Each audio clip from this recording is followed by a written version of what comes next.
Pre మార్కెట్కి సంబంధించిన ప్రధాన అంశాలు చర్చించుకుందాం. ముందుగా మిత్రులందరికీ స్వాగతం. ఈరోజు అక్టోబర్ 8వ తారీఖు బుధవారం. ముందుగా ఏడిఆర్ సెంటిమెంట్ ఎలా ఉందనేది పరిశీలన చేసినట్టే Infosys, Wipro, doctor Reddy's labs ADRs నెగిటివ్లో క్లోజ్ అయ్యాయి. HDFC Bank, ICICI Bank ADRs కొద్దిగా గ్రీన్లో ఉన్నాయి. మొత్తం మీద మిక్స్డ్ కాంటెక్స్ట్ అనేది ఏడిఆర్స్ నుంచి కనిపిస్తూ ఉన్నాయి. ఇక ప్రైమరీ సెక్టార్స్ నిన్నటి రోజున ఏ విధంగా పర్ఫామ్ చేసినది పరిశీలన చేసినట్టే ఇండియాకి సంబంధించి FMCG, media, PSU bank, metal, MNC, IT sector ఇక్కడ దాకా కొద్దిగా వీక్గానే ట్రేడ్ అయింది. రియాలిటీ కావచ్చు, ఫార్మా, ఇన్ఫ్రాస్ట్రక్చరు, ఆటో సెక్టర్ అనేది బౌన్స్ అనేది కనిపించింది. మొత్తం మీద 60% సెక్టార్స్ వచ్చేసరికి బుల్లిష్గానే క్లోజ్ అయ్యాయి. ఇక గ్లోబల్గా మార్కెట్స్ ఎలా ఉన్నాయి అనేది మనం పరిశీలన చేసినట్టయితే చూడగానే ప్రస్తుతానికి అన్నీ కూడా గ్రీన్లో ఉన్నాయి. ఒక యూరోప్ని మినహాయిస్తే లండన్ కావచ్చు, Germany, US markets, France, China, Hong Kong and Asia market, Japan, Russia, South Korea అన్నీ కూడా గ్రీన్లో ట్రేడ్ అవుతున్నాయి. ముఖ్యంగా సౌత్ కొరియా, రష్యా అనేది టాప్ గెయినర్స్గా ఉన్నాయి. గ్లోబల్గా అయితే మనకి పాజిటివ్ సంకేతాలు అనేది కనిపిస్తున్నాయి.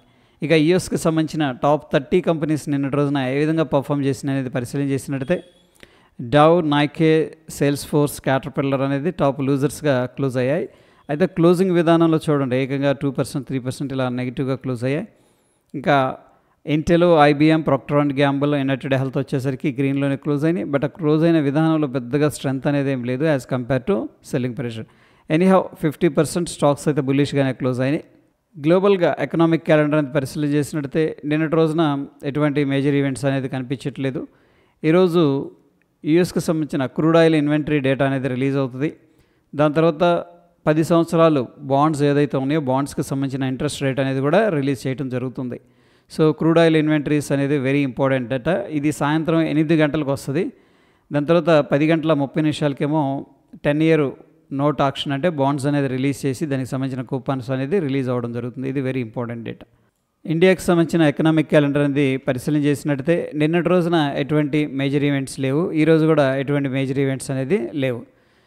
ఇక ఫ్యూచర్ అండ్ ఆప్షన్స్లో ఏవైతే స్టాక్స్ ఉన్నాయో వాటిల్లో ఎటువంటి కంపెనీ కూడా రిజల్ట్ అయితే అనౌన్స్ చేయట్లేదు. ఇక రేపటి నుంచి రిజల్ట్స్ అనేది స్టార్ట్ అవుతాయి అన్నమాట. ఇక ఆర్బిఎల్ బ్యాంక్ అనేది ఫ్యూచర్ అండ్ ఆప్షన్స్లో బ్యాన్ లిస్ట్లోకి వెళ్ళిపోయింది. దీంట్లో మనం ఫ్యూచర్స్ అండ్ ఆప్షన్స్ అనేది ట్రేడ్ చేయకూడదు. క్యాష్ మార్కెట్లో బై, సెల్ అనేది మనం చేసుకోవచ్చు. సమ్మన్ క్యాపిటల్ అండ్ సెయిల్ అనేది ప్రాబబ్లీ బ్యాన్ లిస్ట్లోకి వెళ్ళడానికి పాసిబిలిటీస్ అయితే కనిపిస్తున్నాయి. నిఫ్టీ హీట్ మ్యాప్ అనేది పరిశీలన చేసినట్టయితే Bharti Airtel, HDFC Bank, Bajaj Finance, IndusInd Bank, UltraTech Cement and HCL Tech, Eicher Motors, Bajaj Auto అనేది టాప్ గెయినర్స్గా ఉండగా ట్రెంట్, యాక్సిస్ బ్యాంక్, బ్రిటానియా అనేది టాప్ లూజర్స్గా క్లోజ్ అయ్యాయి. Individual stocks IGL, Divi's Labs, Titagarh, Federal Bank, Petronet వీటిల్లో సిగ్నిఫికెంట్గా లాంగ్ బిల్డప్ అనేది జరుగుతున్నట్టు డేటా అనేది చూపిస్తుంది. అంటే ప్రైస్ ఇంక్రీజ్ అవుతుంది, ఓపెన్ ఇంట్రెస్ట్ కూడా ఇంక్రీజ్ అవుతుంది.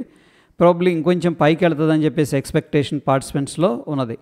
CDSL, Policy Bazaar, Jio finance, Bajaj auto వీటిల్లో ఎవరైతే షార్ట్ చేశారో వాళ్ళు కవర్ చేస్తున్నట్టు డేటా అనేది చూపిస్తుంది. Trent, Britannia, LIC housing finance, HDFC AMC, Jindal steel వీటిల్లో సిగ్నిఫికెంట్గా షార్ట్ బిల్డప్ అనేది జరుగుతున్నట్టు డేటా చూపిస్తుంది. అంటే ఇంకా కిందకి వెళ్తుందని చెప్పేసి ఓ ఎక్స్పెక్టేషన్ ఉంది పార్టిసిపెంట్స్లో. ఇక ఎటువంటి స్టాక్లు కూడా లాంగ్ అన్వైండింగ్ అనేది కనిపించట్లేదు. ఇక ఫీచర్స్లో బిల్డప్ ఎలా ఉందనేది పరిశీలన చేసినట్టయితే interpretation long side 41% and short side 45% కనిపిస్తుంది. మొత్తం మీద ఒక బ్యాలెన్స్డ్ స్టేట్లో ఉందన్నమాట. అంటే ఒక సైడ్ వేస్ లేదా న్యూట్రల్ యాక్టివిటీ అనేది పార్టిసిపెంట్స్ నుంచి కనిపిస్తుంది. ఇక నిఫ్టీ ఫ్యూచర్ చార్ట్ అనేది మనం అబ్జర్వ్ చేస్తూ వస్తూ ఉన్నాం. నిన్నటి రోజున షూటింగ్ స్టార్ లాగా ఫార్మేషన్ అయితే జరిగింది. బట్ ఎనీహౌ గ్రీన్లోనే క్లోజ్ అయింది. Based on the price and open interest interpretation ఏం చెప్తుందంటే షార్ట్ కవరింగ్ అనేది జరుగుతుందని చెప్పేసి చెప్తున్నారు. అంటే ఈ 3 రోజులు ర్యాలీ చేసింది కాబట్టి ఎవరో షార్ట్ చేశారు, సో ప్రాబ్లం వాళ్ళు కవర్ చేశారు అని చెప్పేసి డేటా చెప్తుంది. ఇక ఈరోజు ఎటువంటి ఇండెక్స్లో కూడా ఎక్స్పైరీ అయితే లేదు. ఇక పార్టిసిపెంట్ వాయిస్ డేటా అనేది మనం పరిశీలన చేసినట్టయితే ఎఫ్ఐఎస్ పెద్దగా యాక్టివ్గా లేరు. ఈసారి స్టాక్స్లో మాత్రం బై చేసినట్టు డేటా చూపిస్తుంది. ప్రొప్రైటరీ మాత్రం ఇండెక్స్ ఫీచర్స్, స్టాక్ ఫీచర్స్ ద్వారా బులిష్గా ఉన్నారు. క్లయింట్ స్టాక్ ఫీచర్స్లో బులిష్గా ఉన్నారు. డిఐస్ విషయానికి వచ్చేసరికి స్టాక్ ఫీచర్స్లో బెరిష్గా ఉన్నారు, స్టాక్స్లోనేమో బులిష్గా ఉన్నారు. మొత్తం మీద ఎఫ్ఐఎస్ 1441 కోట్లు క్యాష్ మార్కెట్లో ఇన్వెస్ట్మెంట్ చేసినట్టు తెలుస్తుంది. డిఐస్ ఏమో 453 కోట్లు ఇన్వెస్ట్మెంట్ చేసినట్టు తెలుస్తుంది. మొత్తం మీద ఎఫ్ఐఎస్ బై చేస్తూ మార్కెట్ సపోర్ట్ చేస్తున్నారు, డిఐఎస్ కూడా బై చేస్తూ మార్కెట్ అనే దానికి సపోర్ట్ చేస్తున్నారు. ఇండియా విక్స్ అనేది పరిశీలన చేసినట్టయితే 1.4% అనేది డ్రాప్ అయింది. సో ప్రస్తుతానికి ఇండియన్ మార్కెట్స్ స్టేబుల్గా ఉన్నాయని చెప్పేసి ఇండియా విక్స్ చెప్తుంది. అండ్ గత కొన్ని రోజుల నుంచి కూడా మనం అనుకుంటూ ఉన్నాం డాలర్ ఇండెక్స్ స్ట్రెంత్ అవుతుందని చెప్పేసి, ఎందుకంటే మార్కెట్ ఇక్కడ డబుల్ బాటమ్ క్రియేట్ చేసింది, హైర్ హైస్ అనేది క్రియేట్ చేసుకుంటూ బులిష్గా వెళుతూ ఉంది. సో ప్రీవియస్ వీడియోస్లో గమనించండి ఒకసారి. ఇక Dow Jones industrial average futures అనేది మనం అబ్జర్వ్ చేసినట్టయితే సో గత 2 రోజుల నుంచి కూడా కొద్దిగా సైడ్ వేస్ టు బేరిష్గా కనిపిస్తుంది. ఈరోజు అయితే 13 పాయింట్లు బుల్లిష్గా ఉంది. ఇక నిఫ్టీ విషయానికి వచ్చేసరికి 25,222 అనేది ఒక ఇంపార్టెంట్ రెసిస్టెన్స్ లెవెల్ లాగా ఉండే అవకాశం ఉంది షార్ట్ పీరియడ్లో. ఇమీడియట్గా మనం సపోర్ట్ వచ్చేసరికి 25,000 లెవెల్.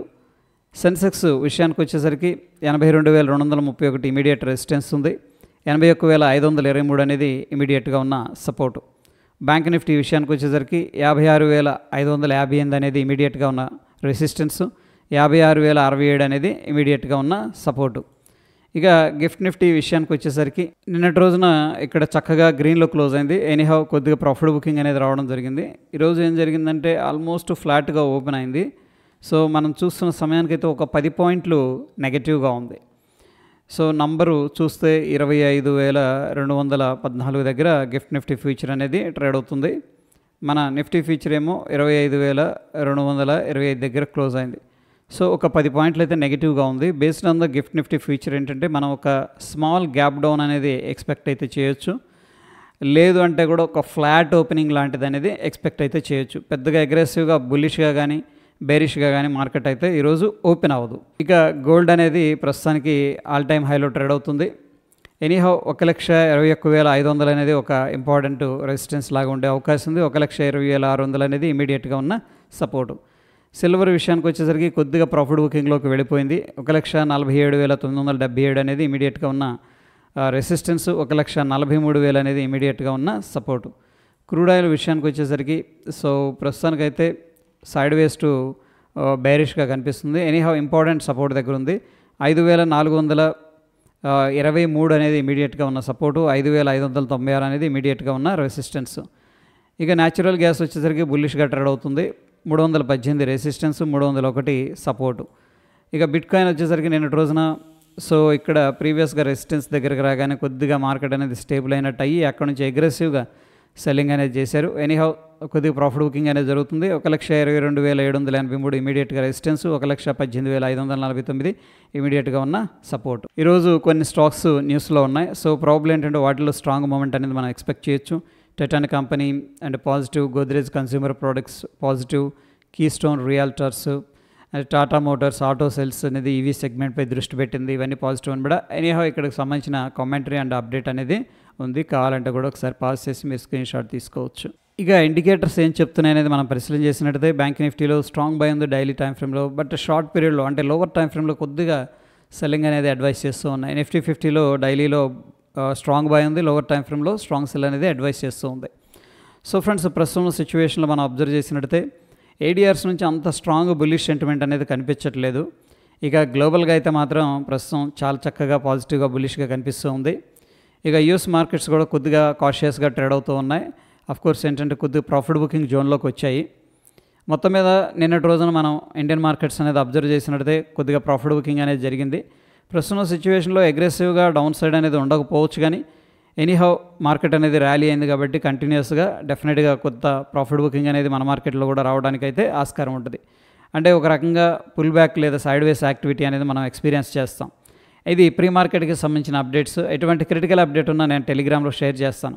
ఫ్రెండ్స్ వీడియో ఇన్ఫర్మేటివ్గా అనిపిస్తే తప్పకుండా లైక్ చేసి మీ యొక్క సపోర్ట్ అనేది తెలియజేయండి. మన ఛానల్ ఫస్ట్ టైం విజిట్ చేస్తున్నారనుకోండి, కంటెంట్ అనేది గమనించండి, నచ్చితే తప్పకుండా సబ్స్క్రైబ్ చేసుకోండి, మీ బంధుమిత్రులకు షేర్ చేయండి. మరొక ఇంట్రెస్టింగ్ ఎపిసోడ్లో మళ్ళీ కలుసుకుందాం. Stay tune. ధన్యవాదాలు.